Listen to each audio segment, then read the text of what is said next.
You want me to, okay, Yeah, sure. Let's go ahead and start. What we wanted to kind of focus on today, and we started this session, and we touched on it a little bit, and I appreciate Jeff's, Dr. Johnson's mentioning of theonomy and kind of our Baptist difference between how our Presbyterian brothers would look at it, and that was very clear, very helpful.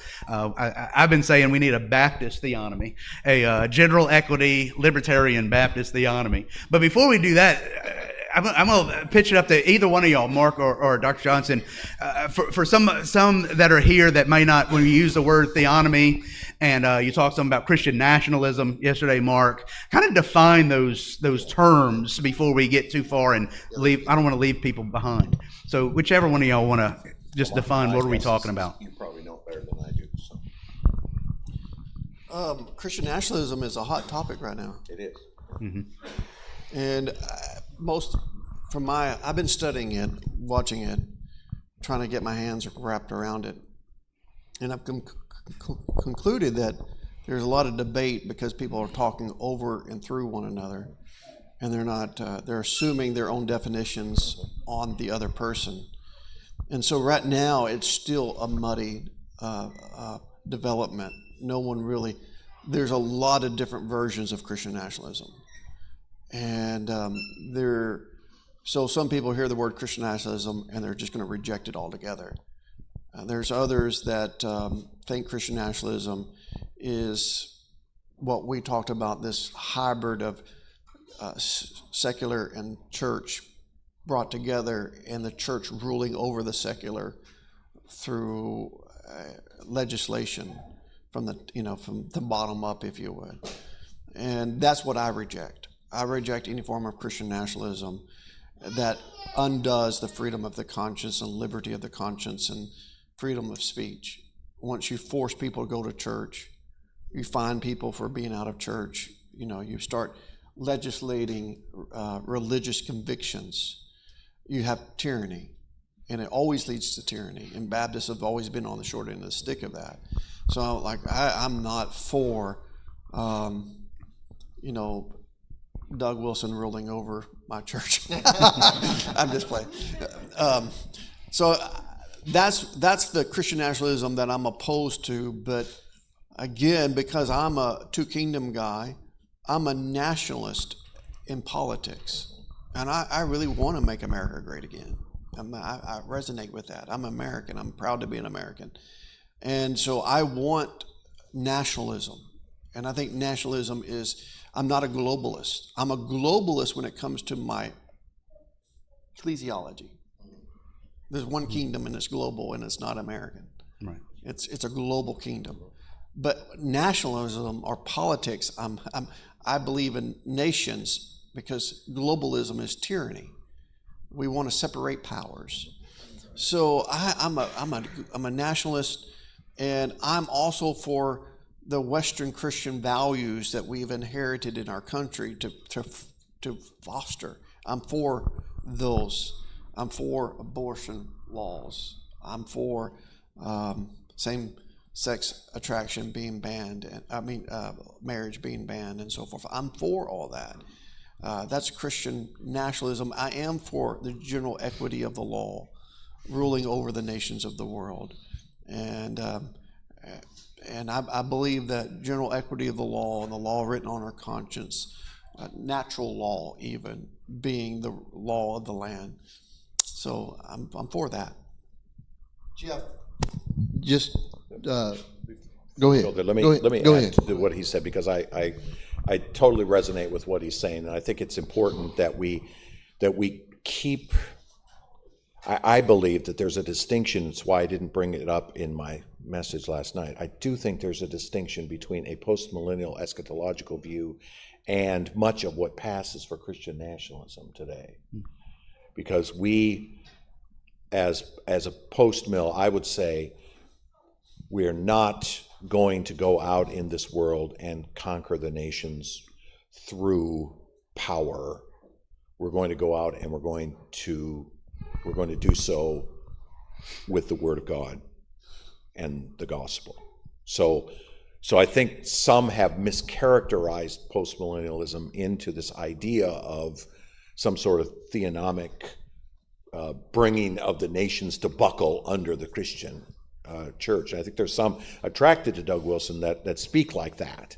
And I think he even eschews that. I think he says, no, it's the gospel that goes out. And Bahnsen was very clear in his book that, nope, it's not going to be by power, human power, that this is going to happen. This is going to be by the gospel being preached through the church going out into the world with the gospel, and not going just to the levers of government, but going to every aspect of human civilization with this message, such that the whole of the earth is then covered with the gospel. So I would agree with everything he just said. From a postmillennial perspective, I would see it as the gospel is the engine that transforms the nations. Well, let me kind of be the devil's advocate here and get y'all to kind of let's get I a wanted little to be the gritty devil's advocate. with that, because wants us to fight. Do I? We're trying not to fight. You're trying No, to I'm provoke not us. between the two, but to get a little, because we talk a lot at that level. So like Mark, you just said, we're not to go just after the levers of government. And so I'm hearing you that we're just means that we should do at some level, and that's what Dr. Johnson, you said as well, with same-sex marriage, upholding the seventh commandment, and against abortion, upholding the sixth commandment. And so there is that, a place for that. And historically, if I understand it right, Baptists have said the second table of the law is under the purview of the state and the sword, and the first table of the law, not so much. However, and here's where I kind of want to push back, and Doug Wilson and some others have kind of brought this up, that you can't, there's a myth of neutrality and he's accusing us as Baptists of having a myth of neutrality, that this separation of church and state is sort of a myth because the secularists are a religion. They have their own sacraments, they have their own beliefs, they have their own blasphemy laws. You say the wrong thing nowadays and see what happens. And we're worried that, if Wilson's view of theonomy and Christian nationalism is the law of the land, us Baptists are in trouble, right?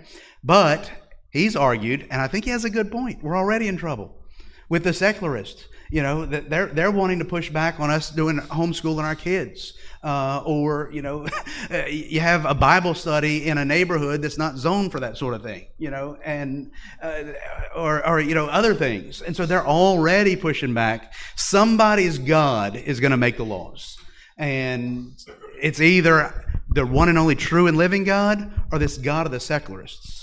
And so how do we navigate that? Well, let me try to answer that.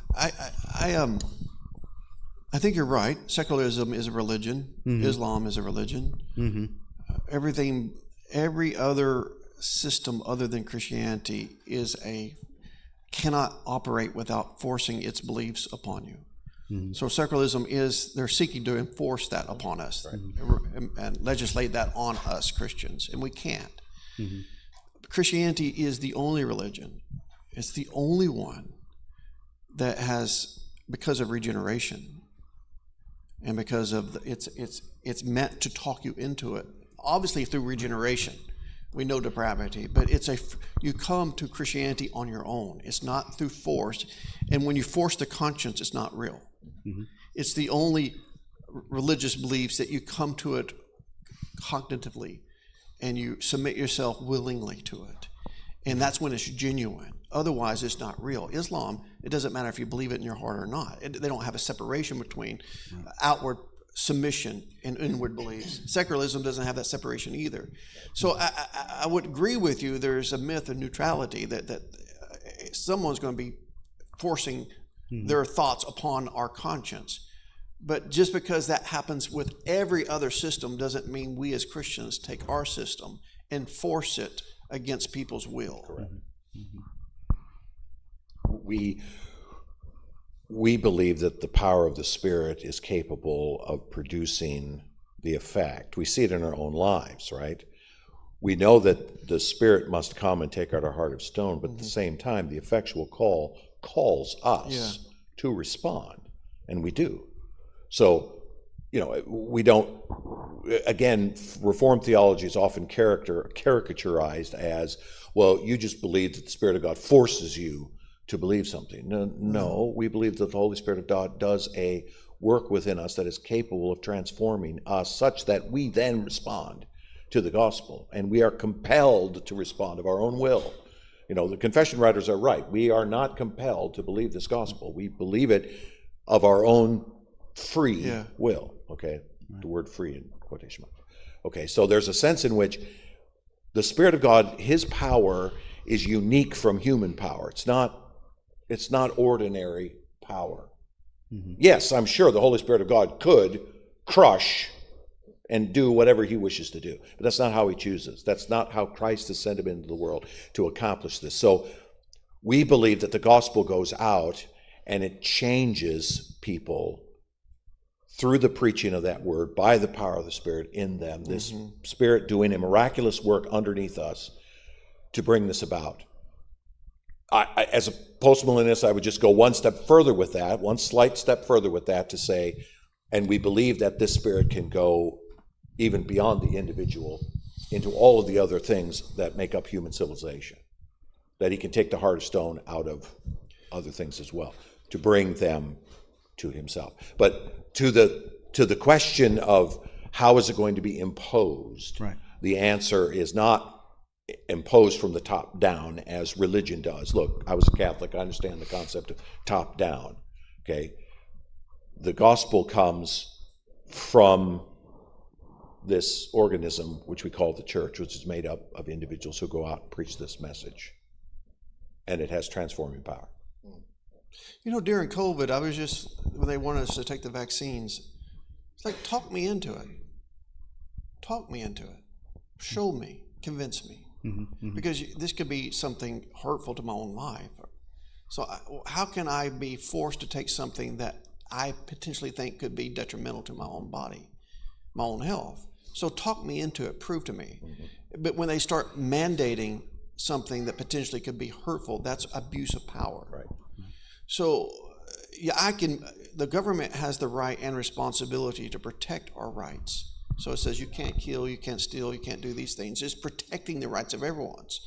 Mm-hmm. But the government has no power to abuse their power to impose some religious beliefs on their conscience. And there's nothing more eternally damaging than to believe something wrong. Yeah. So the government has no authority by God to legislate religious beliefs. It's a matter of the conscience. And by the way, I say that to my church. Husbands don't have the authority to tell their wives what to believe when it comes to the Bible. Mm-hmm. God doesn't delegate the word over. He doesn't delegate that to any pastor. He alone is the Lord of the conscience. Does that make sense? The pastor's job is to teach you the Word of God, and your job is to submit your conscience to God, not to your pastor. Mm-hmm. And understanding that once you have delegation of a power that tells people what to believe and punish people for what they believe, that affects their soul. That's tyranny. And so I think that's the government has no power to do that. God doesn't give that power to the government. And I think what was often lost in the example used in the COVID situation was so many in the church trotting out the Romans 13 argument that, well, you must submit yourself to government. Well, what does Paul believe the government was supposed to be doing? And the government is supposed to be upholding what is righteous and good. And so Paul is not arguing for government to just impose willy-nilly whatever it wants to. It's to be holding fast that which is good and upright. Right. And if it goes beyond that, then it's right. It's to promote the good and punish the evil. Correct. Which begs the question: which starts from God. Who defines what is good and evil? Right. Which brings me to a question. I don't know if this is a good question or not. It's a question in my mind, and if it makes sense. In the public sphere, when we're dealing with, well, let's take the two examples that is on the top of our minds all the time is gay marriage and abortion, and the 6th and 7th commandment. Well, I say the 6th and 7th commandment. I'm tipping my hand on the answer that I think when we're discussing this in the public sphere and we're wanting to change the laws of the land, what is our authority? Is it natural law or the Decalogue? how should we be arguing that? And I know I haven't read your book, Dr. Johnson, your most recent one, that I think you're dealing with natural law and those things that I need to get to, so I apologize. I don't know if that even has anything to do with your latest work or not, but I wanted to at least throw it out there. I mean, I still uphold this. I get accused for denying natural law and denying natural revelation. I still uphold that God's written the law in our conscience, and everybody has the law clearly written in their minds, where they know right and wrong. And so I uphold that. I hold that the Bible comes and reaffirms that in written form, articulates that. And so I don't think there's a conflict between the Decalogue and natural law. Right. You know, I don't see like one's there. It's the same law. Right. So I don't see a conflict.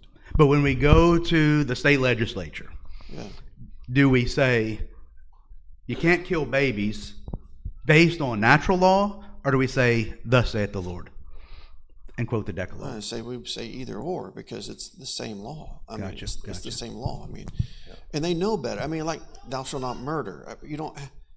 There's some things is self-intuitive that, like, even murderers know that you shouldn't murder. Right. There's no one that doesn't believe that you should murder babies in the womb.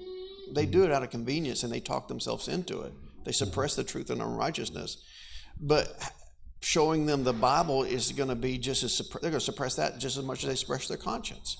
It's like, well, the Lord says. Well, it's like, well, they already proved they don't care what the Lord say. Right. You know, it's like the Bible will convict them of their sins. We can use that, but it's like it's not going to change their hearts, other than the Spirit of God using it and by the power of the Word of God, obviously. But I think I know where you're going, though, Don, with this. So, Jeff, you would say that abortion should be illegal. Everybody up here would say abortion should be illegal, but you would say it should be illegal because it's murder, and any murder should be illegal, not because of some religious or belief or rule. Yeah, not necessarily because of we're imposing Christianity. Right. That's what I mean. Yeah, if that on our nation, we're just we have the law of God, and yes, the Bible affirms that law, but they already have that. Now, it's a little bit more complicated, though, with marriage. So, what would you say about why should same-sex marriage be illegal? Okay, I want to go back and finish it. Cain knew that it was wrong to kill his brother. And there was no Decalogue given a few days or whatever after Adam and Eve were banished from the garden. He knew that. He intrinsically knew that. He did it anyways, but he knew it was wrong. Okay, and so the law of murder, for example, is established all the way back at the beginning of human history, as is the law of marriage. Okay, that's going back to the very foundations of human civilization. I mean, the very reality of what we are as human beings is based on the fact that there was a man and a helpmeet that was made for him, and then a family that came from them, and all of human civilization was built from that reality. So you can make a theological argument by pointing to the law, or you can make a human logical argument of pointing to the reality of what it means to be human. And I think fundamentally, humans know intrinsically that it's wrong to kill. I think they intrinsically know that marriage is between a man and a woman. They know that. I agree. So I think Dr. Johnson is right here when he says it's written on our hearts. We know this to be the case. So our argument before legislatures and things like this should be let's take this to what is the best for human flourishing that we all know is true. We can supplement that with a theological argument and bring the Ten Commandments to bear, right? And we should probably as Christians, because we have this heritage to be able to do that. But we should also, I think, be convincing men, like you said, go to them and convince them. This is not how human beings flourish. This is not the best. Okay, so let's talk them into understanding what is right in this matter.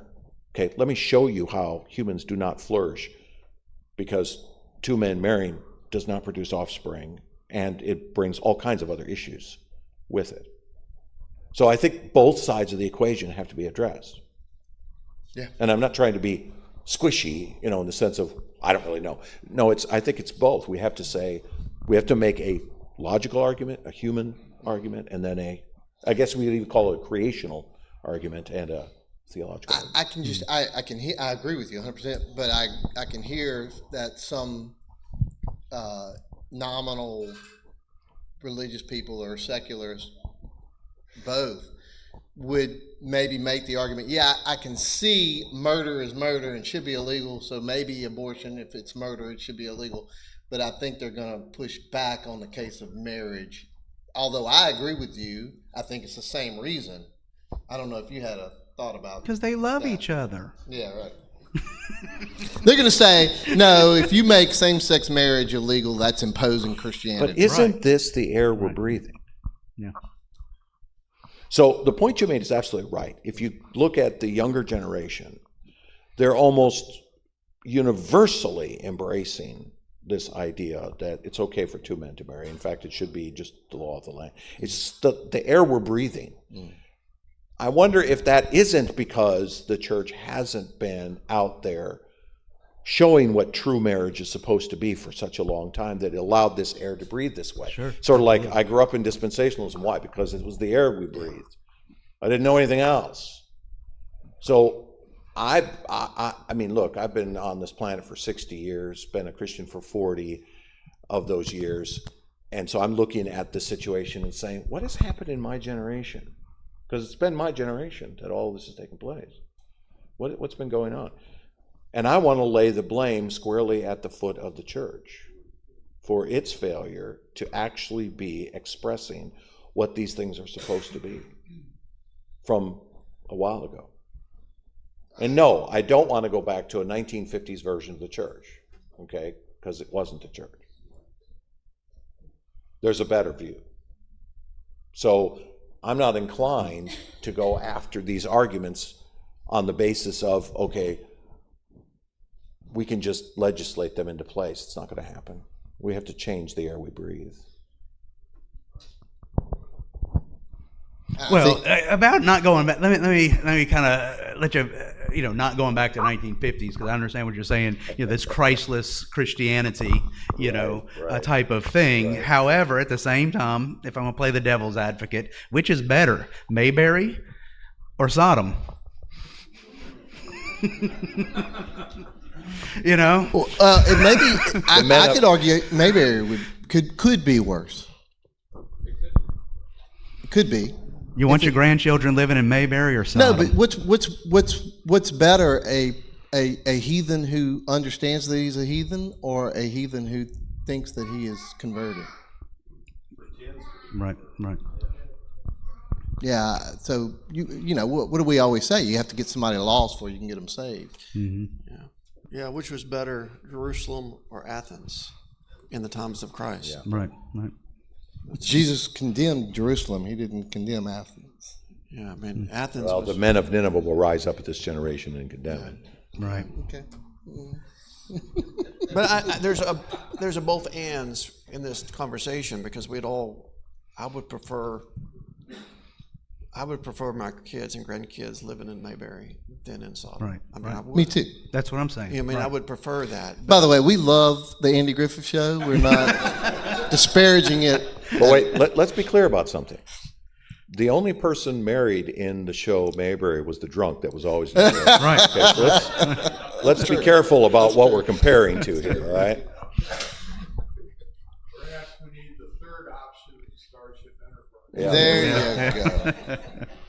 Are we ready for audience questions? Yeah, I think we should before we get into Gene Roddenberry We'll wait. all the time. Let's not go through the weeds.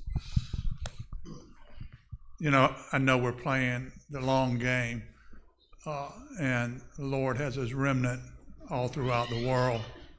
But are y'all aware of any place in the world where Christianity is on fire? I mean, obviously moving, and moving at great speed.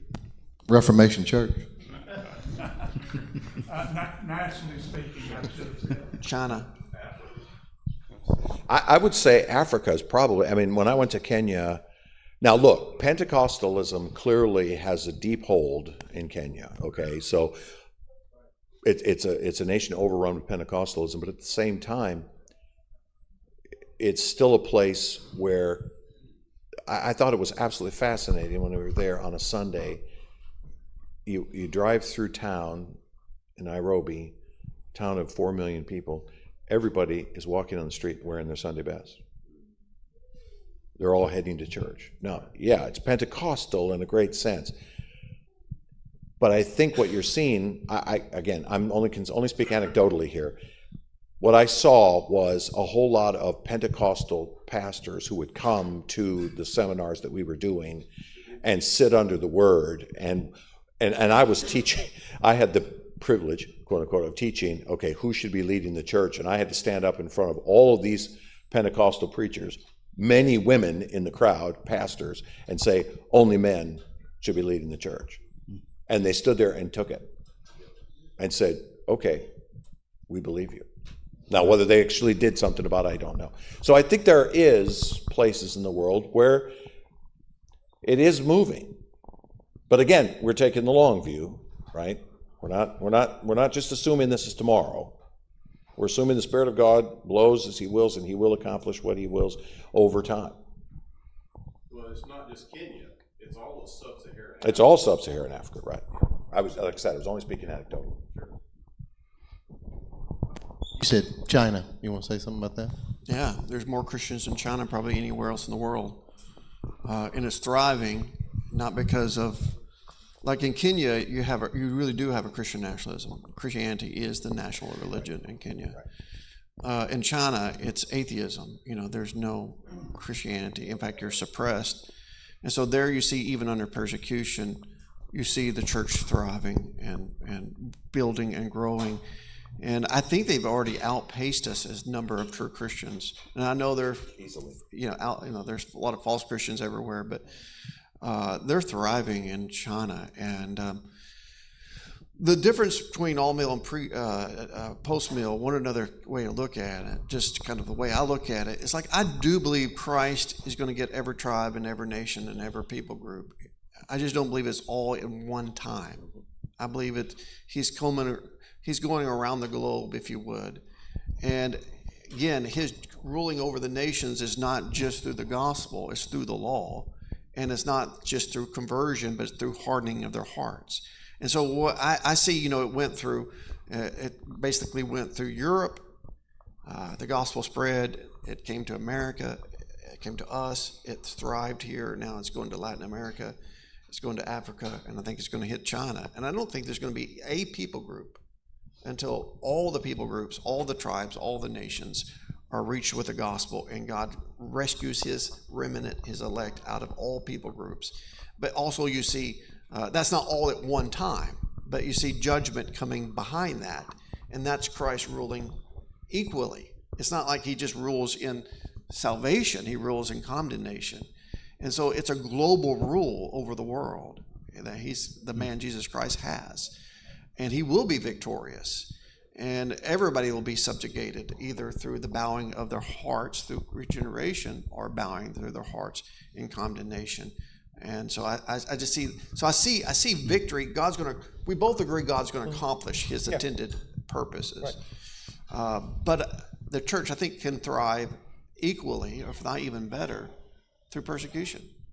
And so, which is better? It has. Yeah, which is better, Mayberry or Sodom and Gomorrah? I always said this to my church family. Our goal in raising kids is not having decent citizens. Right. That's not the objective. It's just to get them good jobs and be moral and have prosperous lives. Then they go to hell. Right.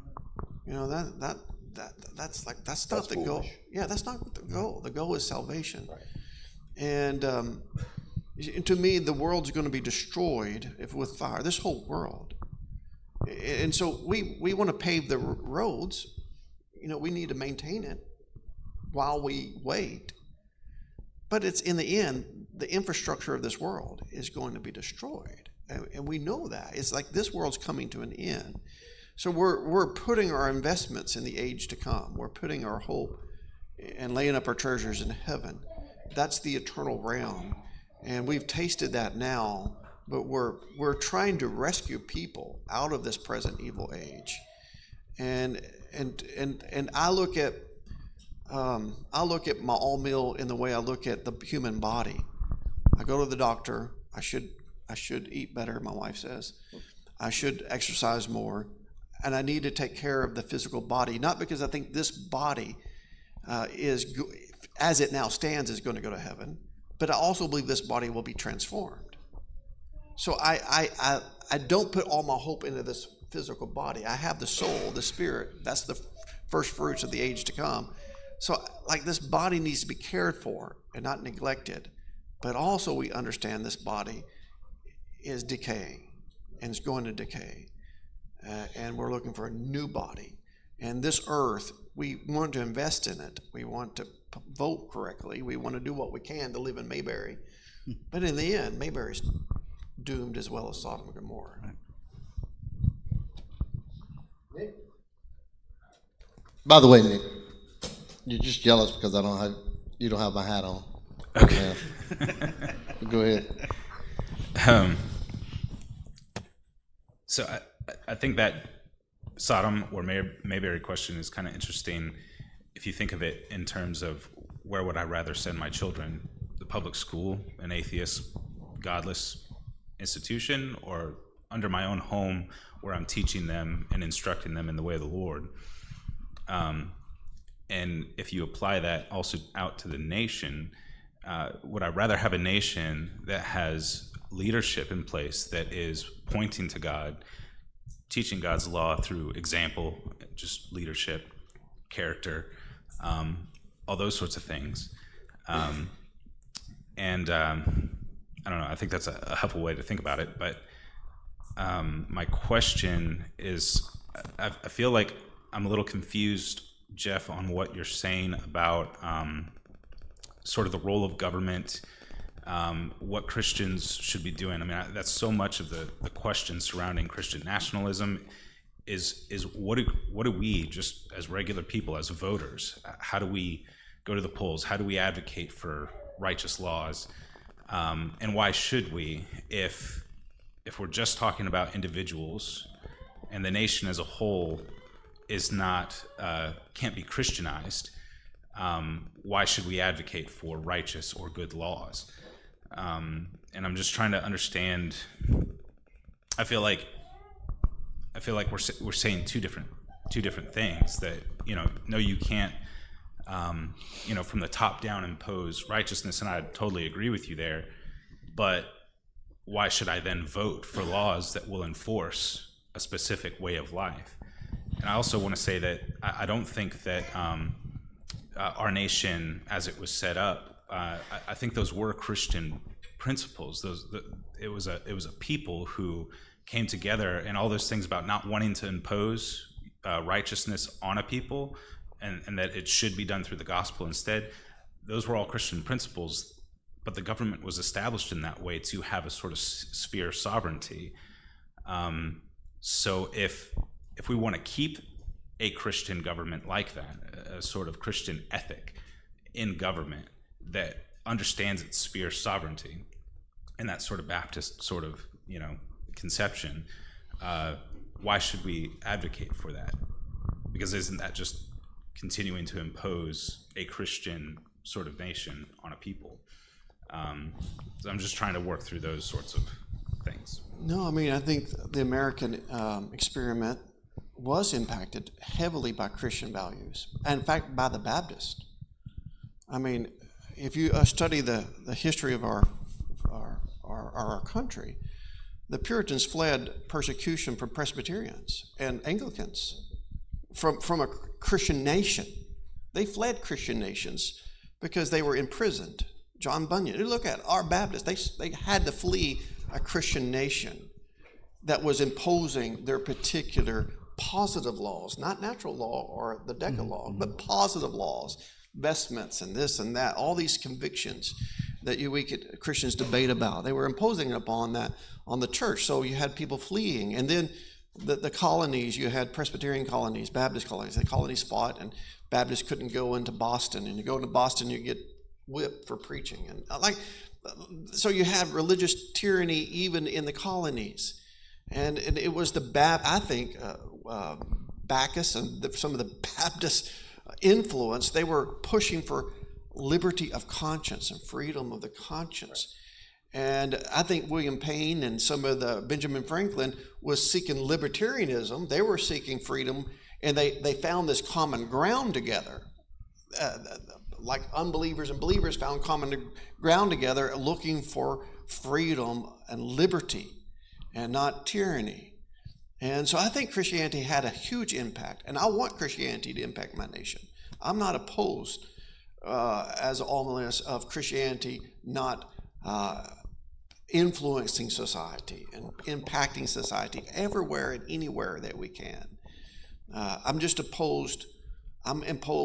opposed to positive laws, and you got to know the difference between moral law and positive law is things that I don't think your conscience has to see for yourself before you submit to them.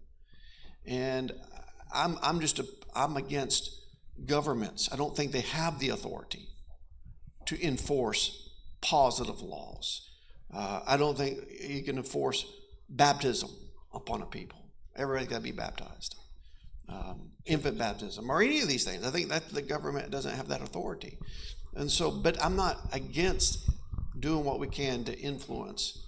Like I said about the body, I don't think the body's going to go to heaven, or this one, a new one from this one will. But it doesn't mean I still don't go to the doctor.